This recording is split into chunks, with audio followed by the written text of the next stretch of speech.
नमस्कार, आपण पाहता हिरकणी न्यूज. हिरकणी न्यूज प्रत्येक क्षण ताज्या घडामोडी आणि महत्त्वाच्या प्रत्येक बातमीसाठी नेहमी तत्पर. मिरज इंदिरानगर येथे राष्ट्रवादीच्या अजित पवार गट सभेला मोठा प्रतिसाद. एकही समस्या शिल्लक राहू देणार नाही, उमेदवारांची ग्वाही. मालगाव रोडवरील इंदिरानगर येथे राष्ट्रवादी काँग्रेस आणि राष्ट्रवादी काँग्रेस पुरस्कृत अपक्ष उमेदवारांची जाहीर सभा नुकतीच पार पडली. या सभेमध्ये उमेदवारांनी आम्हाला विजयी करा, एकही समस्या शिल्लक राहू देणार नाही अशी ग्वाही टाळ्यांच्या कडकडाटात दिली. ज्येष्ठ नेते अनिल भाऊ कुलकर्णी यांनी इंदिरानगर येथील नागरिकांची आपले जुने जिव्हाळ्याचे संबंध असल्याचे सांगितले. 1975 ते 77 दरम्यान वादळी वाऱ्यामुळे इंदिरानगर येथील घरांचे पत्रे उडाले होते, घरे ढासळली होती. त्यावेळी मी स्वतः यांच्या मदतीला आलो होतो, याचा उल्लेख त्यांनी आवर्जून केला. याशिवाय 8 ते 10 वर्षापूर्वी इंदिरानगर येथील घरे पाडण्याचं काम सुरू असताना मी विरोध करेन याची भीती असलेल्यांनी पोलिसांची मदत घेऊन मला SP ऑफिसमध्ये रोखून धरलं होतं, याचाही उल्लेख आवर्जून केला. त्यांनी आपल्या भाषणामध्ये इंदिरानगर आणि परिसरातील नागरिकांचे आमच्याशी असलेले व्यक्तिगत संबंध, आपुलकी यांच्या आठवणी सांगितल्या. इंदिरानगर परिसरातील अनेक जण सध्या विरोधकांच्या स्टेजवर दिसत असले तरी प्रत्यक्षात ते आमचे काम करत असल्याचे अनिल भाऊ कुलकर्णी म्हणाले.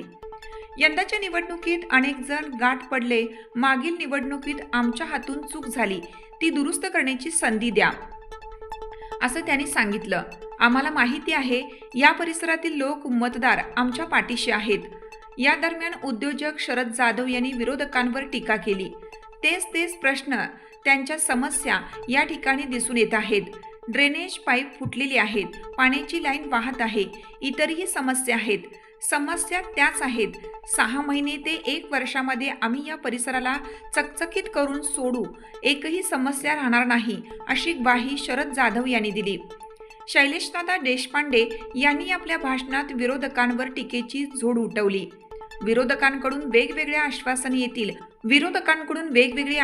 येतील, प्रलोभने दाखवली जातील, आमिषी दाखवली जातील, त्याला बळी पडू नका.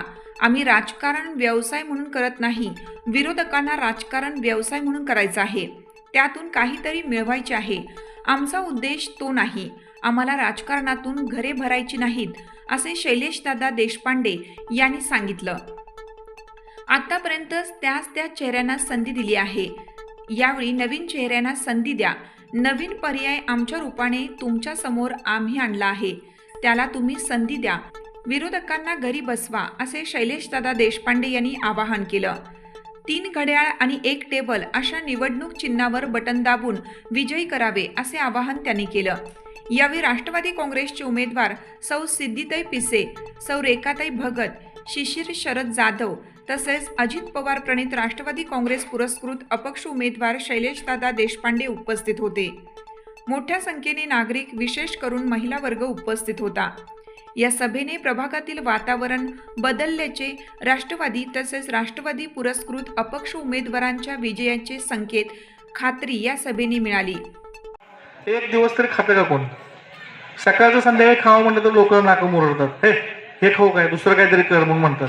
पण तुम्ही 10-20 वर्ष त्याच माणसाला संधी देऊन तेच काय खात बसलाय, भेटलेलं सगळं तुम्ही ध्यान टाकून ते कुठंतरी बाजूला. नवीन चांगले पर्याय तुमच्याकडे आणलेले आहेत, पक्षानं दिलेला आहे. सगळ्या नवीन गोष्टीचा पण तुम्ही विचार करा, पर्याय शोधा ना. साधी गोष्ट आहे. एकच भाजी सकाळ संध्याकाळी खाऊ शकत नसाल तर एकच लोकप्रतिनिधी कामं करत नाही आहे, त्याच्या माध्यमातून काय होत नाही. 10-20 वर्ष घेऊन डोक्यावर किती वर्ष नाचणार आहे आपण त्याला? आपण थोडंसं त्याला आपण आता फुलस्टॉप देऊया, थोडा पूर्णविराम देऊया. तू थांब बाबा, जरा बघूया काय होतंय ते. जरा 1 5 वर्ष बस जरा फिर पुन्हा जरा सगळीकडं, मग बघू. आणि लोकशाहीमध्ये दीर्घकाळ एखाद्याच्या हातामध्ये सत्ता सोपवणं हे अत्यंत घातक आणि धोकादायक असतं. मग ते मालक व्हायला लागतं हळूहळू, आणि ते मालक झाले की मग सगळ्या गोष्टीचं पूर्णपणे वाट लागते. आणि तशी परिस्थिती हळूहळू निर्माण व्हायला लागली आहे. जर सगळीकडे शांततामय सहजीवन पाहिजे असेल, सगळीकडे सगळ्या गोष्टी सुविधा उपलब्ध पाहिजे असतील, तर तुम्हाला आता पर्याय नाही, तुम्हाला एक नवीन पर्याय शोधावा लागेल. थोडासा त्यांना पूर्णविराम द्या, घरी बसवा. 15 तारखेला मतदानासाठी बाहेर पडा. 3 घड्याळ 1 टेबल चिन्ह बटन दाबा आणि आम्हाला सगळ्यांना भरघोस मताने विजयी करा, सभागृहामध्ये पाठवा. तुमचं एकही काम मागे शिल्लक ठेवणार नाही. विचारानं सगळ्या गोष्टी आपण तुमच्याशी संवाद करून तुम्हाला हव्या कोणत्या गोष्टी आहेत ह्याची माहिती घेऊन आपण काम करू. आपण वेळोवेळी फिरायला लागलेले आहेत, चुकीचं सांगायला लागले. तर तुमच्यापर्यंत आमचे काही सहकारी लवकरच ते डेमो मशीन घेऊन येतील, म्हणजे मतदान कुठलंही हे करायचं, चिन्ह निवडायचं. अशा पद्धतीनं तुम्हाला व्यवस्थित समजून सांगितलं जाईल. कुठल्याही भूलथापांना बळी पडू नका, चुकीचं काय कोणाचं ऐकू नका, कोणालाही विश्वास ठेवू नका. साधी सोपी फोन सांगतो तुम्हाला, दोन्ही मशीनचे तुम्हाला आता मतदान करण्यासाठी बटणं दिसतील, त्यात जिथं 3 घड्याळ दिसतील आणि 1 टेबल दिसेल ते सरळ मारून मोकळं करा. बाकी कोणाचं काही डोक्यात घेऊ नका. हे का सांगायचं तुम्हाला, तर गेले 10 वर्ष झाले तुम्ही एका व्यक्तीला निवडून देता, एका विचाराला निवडून देता, एका पक्षाला निवडून देताय. मग त्या पक्षाला निवडून देत असताना, त्या व्यक्तीला सातत्याने निवडून देत असताना तुमच्यामध्ये काही सुधारणा झाल्या का, ह्या गोष्टीचा विचार तुम्ही करण्याची गरज आहे. तुम्हाला मिळणाऱ्या सोयीसुविधा व्यवस्थित प्रमाणात सगळ्या मिळाल्या का, त्या सगळ्या सुरळीत सुरू झाल्या का योजना. आता अनेक इतर लोक आहेत सगळे, त्यातले काही तुमचे तरुण नेतृत्व करणारे अभ्यासक सहकारी आहेत आमचे दादासाहेब कांबळेसारखे, त्यांच्याशी चर्चा सातत्याने होत असते, त्यांनी काही गोष्टी मांडत असतात, परंतु त्यांची मतं जो विचारात घेतली गेली नाहीत गेल्या 10 वर्षामध्ये, ते तो काय सांगतोय, कुठल्या दृष्टिकोनातून सांगतोय, हे देखील बघितलं गेलं नाही. जो दादासाहेब कांबळे तुमच्याकडे तुमच्या प्रतिनिधी म्हणून काम करतोय, अशा अनेक गोष्टी आम्ही बघतोय. इथं मनमानी कारभार करायचा, पाहिजे ते करून मोकळवायचं, काही करायचं आणि पुढे जायचं. त्यामुळे आज ही वेळ आलेली आहे. तर थोडंसं आता 10 वर्षापेक्षा जास्त कालावधी तुम्ही संधी दिलेली आहे. आता एक संधी आम्हाला द्यायला तुम्ही काय हरकत नाही. आणि आमचा काही राजकारण हा व्यवसाय नाही किंवा आम्ही त्यातनं कुठलंही काही साधण्यासाठी आलेलो नाही. केवळ आणि केवळ प्रलंबित प्रश्न मार्गी लावावे आणि चांगल्या प्रकारे समाजामध्ये चांगलं काम करून एक आदर्श आपला स्वतःचा कसा उमटवता यावा म्हणून आम्ही सगळेजण कामाला चाललेलं आहे. प्रत्येकाचं जर तुम्ही पार्श्व पाहिले तर कोण व्यापारी आहे, कोण तुमचे काहीतरी अडवून ठरवलं, तुम्हाला प्रश्न विचारले कोणाचं, मी माझं ऐकलं काहीतरी चाललेलं. तुमचे 4-7 वर्षाचे प्रलंबित प्रश्न मला सांगा, सगळे अडचणी मी मिळवून घेतो आणि तुम्हाला मी सांगितल्याप्रमाणे त्या सगळ्या दूर करण्याचा प्रयत्न मी दूर करून दाखवतो. पण तुम्ही इंदिरानगर या भागातील नागरिक बंधू भगिनींनो आणि माझ्या मित्रांनो,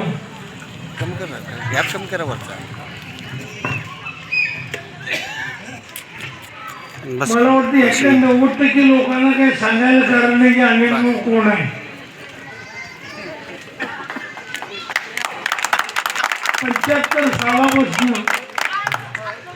77 सालापासून मी इथे येतोय. त्यातल्या जुन्या लोकांना मी माझी आठवण सांगतो. मोठं वादळ झालं होतं आणि इंदिरानगरच्या घरावर असलेले पत्रे उडून गेले. त्या पत्र्याखाली सापडून एक घोडं गेलं होतं आणि लोकांचे संसार उद्ध्वस्त झाले ते. तेव्हा ह्या मिरजेत येणारा फक्त एकच होता, त्याचं नाव अनिल. कुणी आला नाही तुमच्या मस्तीला. तो माझा पहिला प्रसंग तुमच्या मस्तीला येण्याचा. त्याला झाली 47-48 वर्ष इंदिरानगर स्थापन. काय विषय बरोबर आहे का? आणि खुलासा करतो तुम्हाला मी, त्याच्यानंतर तुमच्या सगळ्या सुखदुःखात पुढची 25-30-40 वर्ष होतो. तुम्ही सगळेजण सरळ सज्जन भोळी बावडी माणसं आहे. 5 वर्षापूर्वी इथं दत्ता गेसगे बसला, अर्जुन माने, दिलीप सूर्यवंशी, विजय वटकरा इथं साक्षीला एक तरी आहे. आता मी जी गोष्ट सांगणार आहे त्या गोष्टीला 8 वर्ष झाली. मला वाटतं 7-8 वर्षापूर्वीची गोष्ट आहे. एक दिवस पोलीस गाडी आली सकाळी 10 वाजता माझ्या घरी आणि मला सांगितलं की SP साहेबांनी तुम्हाला बोलवलंय भेटीला, मिटिंगला. मी आपलं सर रोज जातो सारखं मतदान, कलेक्टर SP बोलवतात तसं बोलवलंय म्हणतात. मी गाडीत बसलून गेलो. 11 वाजले, 12 वाजले, 1 वाजला. मला वर्तमानपत्र दिली, फळं दिली खायला, कॉफी दिली, बिस्किट दिली. याला साहेब या लागले, साहेब या लागले, साहेब काय आले नाही. मी म्हणतो काय भानगड आहे, काय भानगड आहे. तिथं आपले आमदार आजादी हाफिजभाई दत्तुरे ते आता आपल्या खायत नाही ते, आणि इथं समोर माझ्या मागं बसलेले विजय वटकर आहेत. ही दोघं जण आली तिथं. मला बघितलं, म्हटलं भाऊ तुम्ही का बसलाय? मी म्हटलं मला इथं आणले आणि जर पाडा लागले, इंदिरानगर पाडलं आणि तुमचा विरोध होईल. तुमची पत्नी इथली नगरसेविका आहे, तुम्ही विरोध कराल, विरोध एकाचाच होईल अनिल भाऊचा, म्हणून तुम्हाला अटक करून ठेवलंय. म्हणजे उत्कर्ष साक्षीदार आहे त्यातला एकच माणूस, आपली नाही आहे. पण माझ्या जवळच्या मित्रांनी त्यावेळेच्या अफवा उठवली की अनिल भाऊनं इंदिरानगर पाडलं. आता माझा तुम्हाला सवाल आहे, अनिल भाऊनं इंदिरानगर पाडलं हे बरोबर. आता मी कबूल केलं पाडलंय, आता का पाडलं हा माझा प्रश्न आहे, त्याला तुम्ही उत्तर द्या. का पाडलं असेल भाऊनं? काय माझी जमीन तुमच्या ह्याला लागून आहे, बांधायला लागून आहे का? मला एक 4 एकर रान नांगरायचं होतं आणि मी तुमच्या सुखदुःखात 40-50 वर्ष आहे. आणि का पाडलं असेल भाऊनं ही खोटी अफवा आहे, हे तुमच्या मनात कुणाच्या आलं नाही. आणि मागच्या निवडणुकीला बरोबर विजय अर्जुन बरोबर का सगळे? मागच्या इलेक्शनला मला तुम्ही साथ दिली नाही. मी तुमच्या इथं राहते त्याच संख्येनं. आणि मला म्हणले हो आम्ही गैरसमजुतीनं त्यांच्या अफवाला बळी पडलो आणि आम्ही चुकीचं काम केलंय, आम्हाला यंदाच्या निवडणुकीत दुरुस्त करायची संधी द्या. सगळे आले सगळे. तुम्ही मगाशी एकाचं नाव घेतलं कोणीतरी, ते दादासाहेब कांबळेचं घेतलं ना तुमचं नाव? कोणी घेतलंय का? घेतलं, काढून टाका डोक्यातनं. दादासाहेब सुद्धा माझ्या बरोबर आहे, स्टेजवर त्यांच्या असेल पक्ष म्हणून. दिलीप सूर्यवंशी सुद्धा माझ्या बरोबर आहे. त्याचा पोरगा तिकडं असला तर आई बाप इकडं आहे. तिकडं कोणतरी पाहिजे की सगळीच नाही म्हणलं त्यांचं डिपार्टमेंट सगळं जप्त होत आहे. त्या अहमदनगर पासून मी फिरतोय त्या मार्केट पर्यंत, कुठेही संधी नाही. आता माझ्या इथे येत असताना दिंडीवेस परिसरामध्ये त्यांची सभा झाली.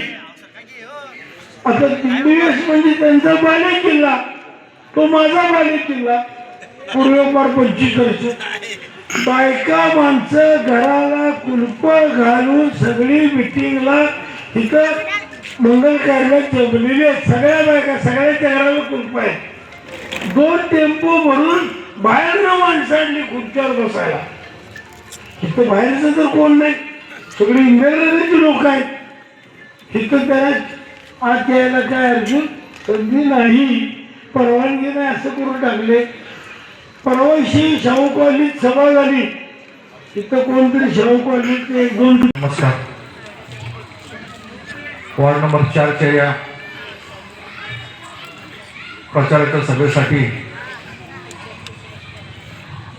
जमलेले राष्ट्रवादी अजितदादा गटाचे 4 उमेदवार, आमचे मार्गदर्शक भाऊसाहेब जमलेले बंधू भगिनींनो, आता आम्ही आत येत असताना 8-10 भगिनी, 5-6 आमचे बंधू सगळे भेटले, ओरडायला लागले. ते आता हे समोरचे बिल्डिंग आहे बघा, इथं लाईट नाही आहे, ड्रेनेजचं पाणी सगळं मिक्स व्हायला लागलंय, संडास बाथरूमचं पाणी सगळं खाली मिक्स व्हायला लागलंय.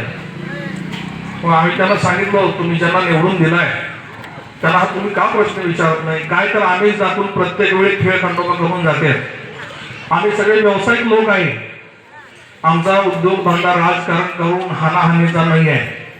आता तुमच्या तिथं येताना आज बघा तुम्ही, या उजव्या बाजूला सगळा अंधार पडलेला आहे, ड्रेनेजच्या पायपा फुटलेल्या आहे, संडासच्या पायपा फुटून खाली गेलेल्या आहेत सगळ्या. बरं, इथं पाण्याची समस्या आहे. आम्ही तुम्हाला एक सांगतो, प्रत्येक वेळी तुम्ही तेच करू नका, एक वेळी बदल करा. आम्ही सगळ्यांच्या साक्षीने सांगतो, 6 महिने 1 वर्षाच्या सगळं चकचकीत करून टाकतो. बरं, सरकारचे पैसे नाही होते तर आम्ही पदरचे पैसे घालून करतो. इथं आम्ही सगळे समाजकार्य करणारी लोक आहे. बरं, तुम्हाला माहित आहे आम्ही काय आतापर्यंत राजकारणात नव्हतो. फोटो कराच करणार नाही. तुम्ही बघितलं ना आम्ही मार्केटमध्ये निर्जत फोटो काढून काही यंत्र लावू शकतोय. मग आम्ही एवढं सगळं लावू शकतोय. बहुत सगळे आमच्याकडे मार्गदर्शन आहे. 3-4 जण आम्ही पदाचे पैसे घालून सगळं करू शकतोय. म्हणून कुठल्याही आमिषाला बळी पडू नका. कोण बरं येणार काय तर सांगणार हे पैसे घ्या हे जेवण देतो हे काय करू नका. इथला विकास जर करायचा असेल, आपल्या कॉलनीचा विकास करायचा असेल तर सरकारच्या माध्यमातून अजितदादांनी परवा दिवशी सांगितलं जेवढे फंड पाहिजे तेवढे डायरेक्ट माझ्याकडे या. तुम्हाला पाहिजे तेवढे फंड देतो. आम्ही काम करणारी माणसं आहे म्हणून तुम्हाला कळकळ. 3 घड्याळ आणि 1 टेबल एवढं नाव घेऊ काय बघू नका. मशीनवर घड्याळ दिसलं की बटन दाबायचं, टेबल दिसलं की बटन दाबायचं. 3 ठिकाणी बटन दाबायचं आहे घड्याळावर आणि 1 ठिकाणी दाबायचं आहे शैलेश दादांचं टेबल. वर घड्याळ आहे, खाली परत दुसरं घड्याळ आहे, वर तिसरं घड्याळ आहे, त्याच्या खाली टेबल आहे. नाव बिव काय वाचून डोक्याला त्रास करून घेऊ नका. कोण पण आलं ना सांगायचं घड्याळ ठरलंय एवढंच सांगा आणि बरोबरून मतदान करा एवढीच विनंती करतो. थांबतो. हिरकणी न्यूज करिता संपादक नजीर शेख, मिरज. आपल्या हिरकणी न्यूज चॅनलला लाईक करा, शेअर करा आणि सबस्क्राईब करायला विसरू नका आणि रहा अपडेट.